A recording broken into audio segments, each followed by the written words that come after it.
आज हम समझेंगे वाक्य भेद अर्थ के आधार पर। तो अर्थ के आधार पर वाक्य भेद क्या होते हैं, ये समझने से पहले हमको ये समझ लेना ज़रूरी है कि वाक्य क्या होते हैं। तो आइए पहले हम ये समझ लेते हैं कि वाक्य क्या होते हैं, ताकि हमें अर्थ के आधार पर वाक्य भेद समझने में आसानी हो। जैसा कि यहाँ परिभाषा दे रखा है, परिभाषा के अनुसार शब्दों के सार्थक समूह को वाक्य कहते हैं। मतलब कि एक ऐसा सेंटेंस जो मीनिंगफुल हो, यानी कि एक ऐसा समूह शब्दों का जिसका कोई सार्थक अर्थ निकलता, वो क्या कहलाएगा, वाक्य कहलाएगा। अब हम वाक्यों के वर्गीकरण को समझ लेते हैं, यानी कि वाक्यों को कितने भागों में बांटा गया है वो हम समझ लेते हैं। तो देखिए, वाक्य को 2 भागों में बांटा गया है, या कहें कि वाक्य का वर्गीकरण 2 प्रकार से होता है, एक तो रचना के आधार पर और एक अर्थ के आधार पर।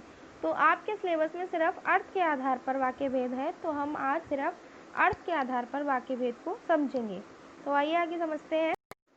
अर्थ के आधार पर जो वाक्य भेद होते हैं वो 8 प्रकार के होते हैं। विधानवाचक, इच्छावाचक, आज्ञावाचक, निषेधवाचक, प्रश्नवाचक, विस्मयादिबोधक, संकेतवाचक और संदेहवाचक।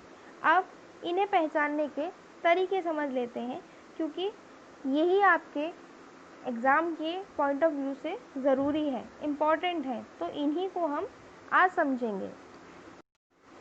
सबसे पहले विधानवाचक वाक्य के बारे में समझ लेते हैं।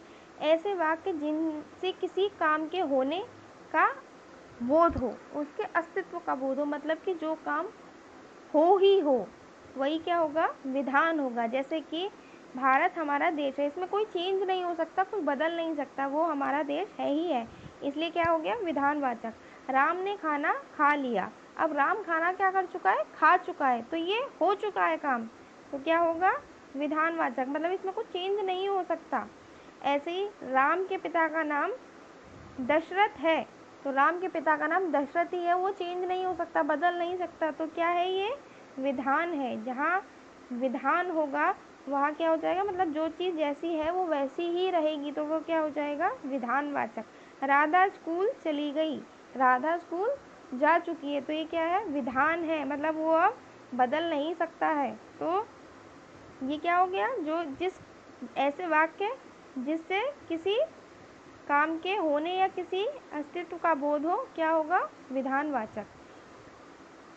आगे समझ लेते हैं इच्छावाचक, जहाँ पर इच्छा प्रकट हो रही हो, जैसे दूधो नहाओ पूतो फलो, ये क्या हो रहा है, इच्छा बताई जा रही है। नव वर्ष मंगलमय हो, ये इच्छा है। तुम्हारा कल्याण हो, ये भी क्या है, इच्छा प्रकट कर रहा है।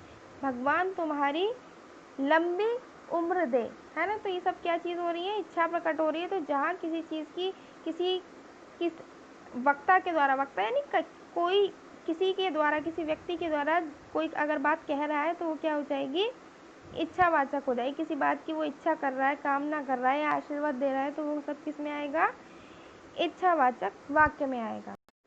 अगला है आज्ञावाचक। आज्ञा मतलब किसी को आदेश देना, अनुमति देना या आज्ञा प्रदान करना। जैसे कि उदाहरण के माध्यम से हम समझते हैं, जैसे कि क्लास में अगर हमारी टीचर होती है, तो वो क्या करती है, हमको अगर किसी चीज़ के लिए ऑर्डर देती है, तो वो किसके अंदर आएगा, वो आज्ञावाचक वाक्य के अंदर। जैसे वहाँ जाकर बैठिए, कृपया अपनी मदद स्वयं करिए, ये क्या हो रहा है, ये आदेश दिया जा रहा है, ठीक है।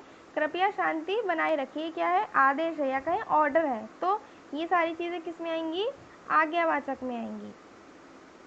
तुम वहाँ जा सकते हो, यह हो रह गया है, तो यह क्या है, तुम वहाँ जा सकते हो भी आएगा साथ में, तो यहाँ पे क्या हो जाएगा, आज्ञा दे दी जाएगी, तो ये आज्ञावाचक वाक्य के अंतर्गत आएंगे। अगला समझ लेते हैं निषेधवाचक। निषेध का मतलब होता है नेगेटिव, मतलब जिस काम के लिए मना किया जा रहा हो, है ना।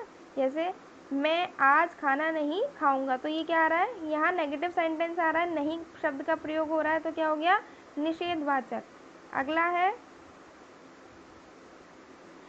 राम आज स्कूल नहीं जाएगा, तो राम आज स्कूल नहीं जाएगा, नहीं शब्द आ रहा है यानी क्या हो गया, निषेधवाचक। रमन आज खेलने नहीं जाएगा, यहाँ भी नहीं शब्द आ रहा है यानी निषेधवाचक। यानी कि जहाँ अगर वाक्य दे रखे हो और नहीं शब्द का प्रयोग हो तो वहाँ क्या हो जाएगा, निषेधवाचक वाक्य हो जाएगा। अगला है प्रश्नवाचक। प्रश्न यानी किसी से क्वेश्चन किया जा रहा हो, प्रश्न पूछा जा रहा है। जैसे तुम कौन से देश में रहते हो, राम रावण का वध कब करेगा, बसंती कब नाचेगी। यहाँ इन सब में क्या हो रहा है, यहाँ प्रश्न पूछा जा रहा है, तो ये क्या हो जाएगा, प्रश्नवाचक वाक्य हो जाएंगे। अगला है विस्मयादिबोधक। विस्मयादिबोधक यानी कि जहाँ पर विस्मय प्रकट हो रहा हो, यानी कि जहाँ आश्चर्य, शोक, घृणा इत्यादि, खुशी, इन सब चीज़ों का, जैसे कि ओहो, हो, जैसे बच्चे होते हैं ना छोटे, हम तो हम क्लास में क्या बोलते हैं, कोई गड़बड़ अगर हमसे जाती है, हो ये काम बिगड़ गया, हो आज तो मैम डांटेंगी, तो ये सब चीज़ क्या हो जाएंगी, ये सारी चीज़ें विस्मयादिबोधक वाक्य के अंतर्गत आएंगी। या दुख प्रकट कर रहे हो, अरे, ओहो, हाय, ये सब किसके अंतर्गत आएंगी, विस्मयादिबोधक वाक्य के अंतर्गत आएंगे। अगला है संकेतवाचक, यानी जहाँ पर किसी बात की संकेत की ओर इशारा किया जा रहा हो। जैसे अगर तुम परिश्रम करते हो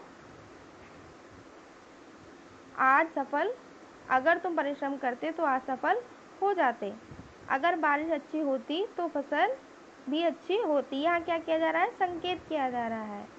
अगर हम थोड़ा और तेज चलते तो बस नहीं छूटती। ये सब क्या है, संकेत किए जा रहे हैं, है ना, इशारा किया जा रहा है किसी और, तो क्या हो गया, ये संकेतवाचक वाक्य हो गया। अगला है संदेहवाचक, यानी जहाँ कहीं पर संदेह या संभावना प्रकट हो रही है। जैसे आज बहुत तेज बारिश हो सकती है, मतलब काम हो सकता है ये, लेकिन अभी हुआ नहीं है। जहाँ पर संभावना हो वहाँ क्या आ जाएगा, संदेहवाचक वाक्य होगा। संभवतः वह सुधर गया, यहाँ क्या हो रहा है, संदेह प्रकट किया जा रहा है कि हो सकता है कि वो सुधर गया हो। ठीक है, तो जहाँ पर संदेह प्रकट किया जा रहा हो, मतलब जो काम की संभावना हो रही हो, मतलब हो सकता हो जो काम, उसके वो किन वाक्यों के अंतर्गत आएगा, संदेहवाचक वाक्य के अंतर्गत आएगा।